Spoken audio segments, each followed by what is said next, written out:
Hi, M5982. Please introduce yourself. Good day, Ma'am and Sir.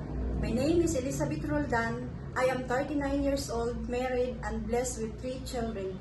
They are all boys, ages 19, 18, and 17 years old. I have 5 siblings, 3 brothers, 2 sisters, and I am the 60th in the family. I have worked as a housemaid here in the Philippines year 2019 up to 2023, and I have served 4 members of the family, 2 adults, 1 elderly, and 1 3-year-old kid.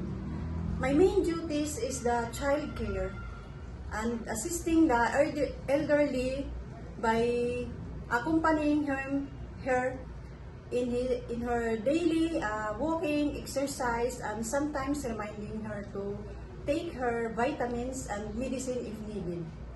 And to the child, every morning I prepare her breakfast, milk, and assist him in changing his clothes and send him to school and pick up also. Okay.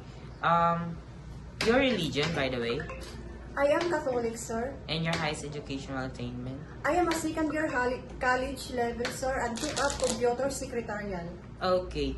Since you don't have any experience taking care of a newborn baby, my question is, it is okay to you to take care of a newborn? Of course, sir. Okay. If the baby is crying, what will you do? I will check first the temperature of the baby, sir, and feed and change his diaper, sir. Okay. And if the baby doesn't stop to cry after everything that you did, what will you do? I will call my employer, sir, so that I will know what we'll do. Okay. Why do you want to work in Hong Kong?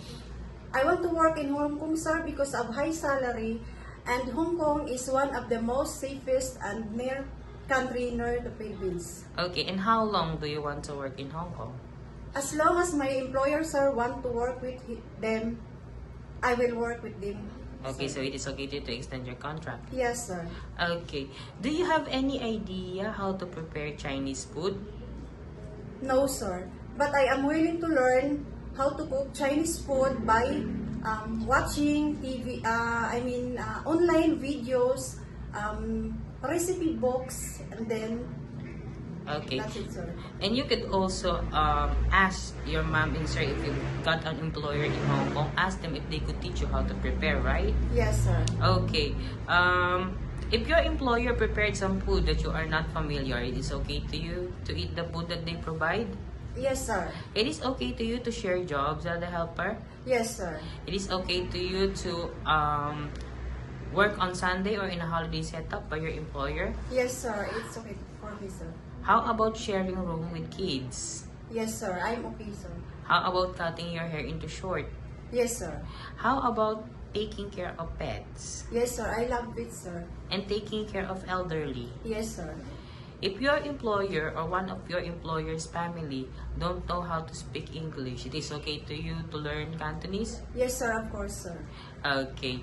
My last question is, what will be your message for your future employer? To my future employer, I hope you will choose me, and I assure you that I will serve you wholeheartedly with respect. I am trustworthy, organized, detail-oriented, and will treat you with respect. And I promise not to break my 2-year contract with them. Okay. Thank you very much, Miss Elizabeth. Thank you, sir. God bless.